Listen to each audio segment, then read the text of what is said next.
Otep à tous, bien-aimés frères et sœurs, le Nigeria. Bola Tinubu, en fait, je crois que ce type-là, il se drogue un peu trop.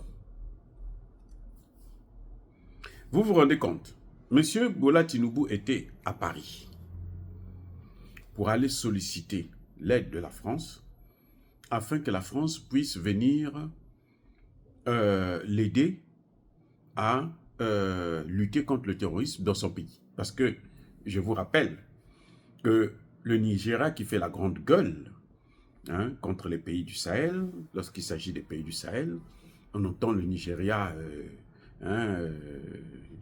essayer de taper sur la table. Il est lui-même menacé par le terrorisme depuis plusieurs années, avant même que ça ne commence dans le Sahel. Le Nigeria a été déjà attaqué. Jusqu'aujourd'hui, l'armée du Nigeria n'a jamais pu vaincre les terroristes.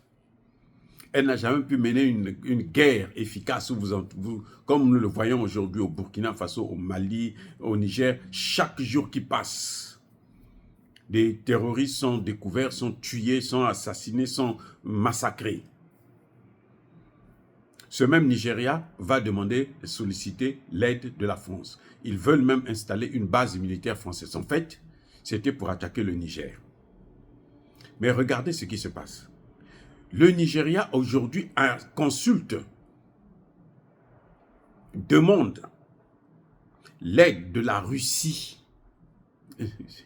Il faut être vraiment timbré.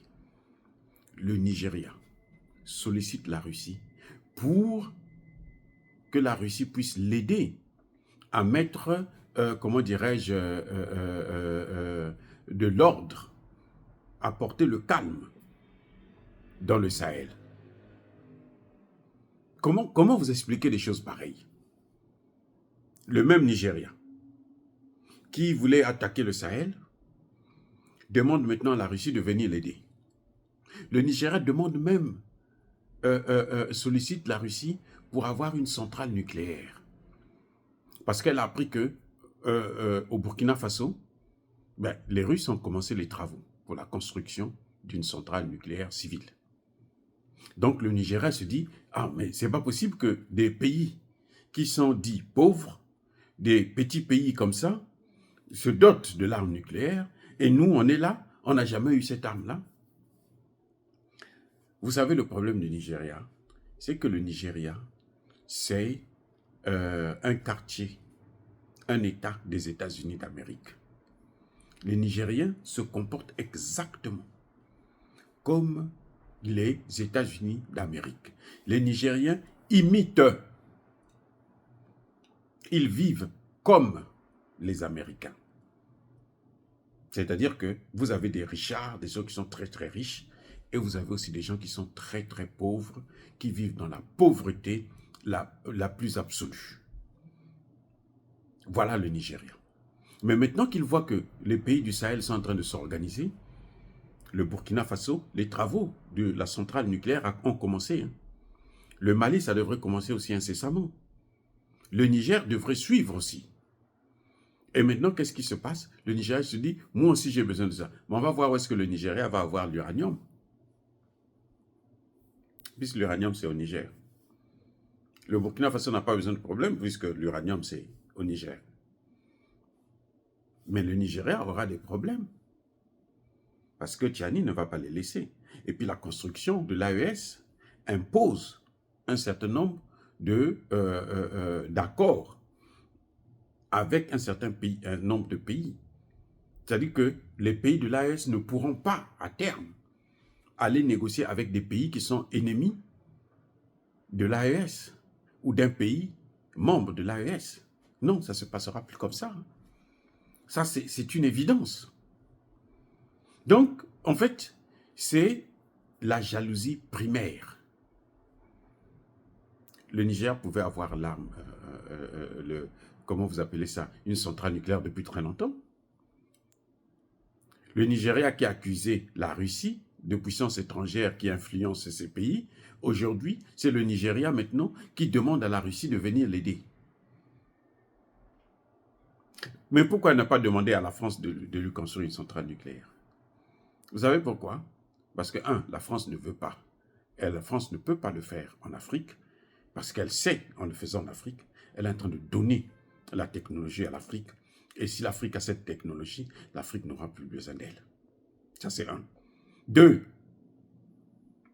la France, si elle veut construire une centrale nucléaire, ne serait-ce que civile, au Nigeria, eh ben, ça va coûter 10 fois plus cher que ce que les Russes font.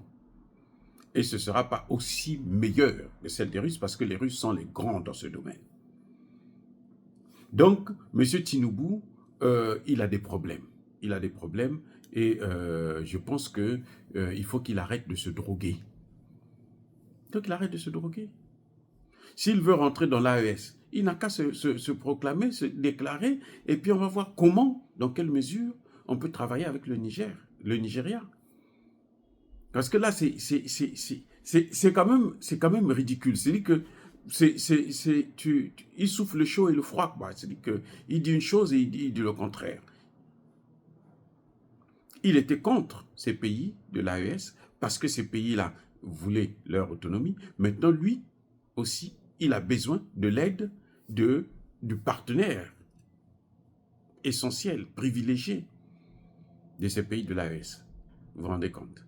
Mais ça, c'est de l'hypocrisie. Ou bien peut-être qu'il se dit, il va voler la technologie des Russes pour donner aux Français. Mais les Russes ne sont pas aussi bêtes que ça. Les Russes comprennent bien la géopolitique. Si le Nigeria veut être toujours une grande puissance, elle a intérêt à changer son comportement de larbin des petits pays comme la France, comme les États-Unis. Parce que le Nigeria aujourd'hui, économiquement parlant, le Nigeria peut rivaliser avec la France. Donc, en fait, quand vous voyez les Nigériens, ils ont même un complexe d'infériorité face au leucoderme. Ils ont ce complexe-là. C'est ça qui est en train d'apparaître là. C'est ce complexe.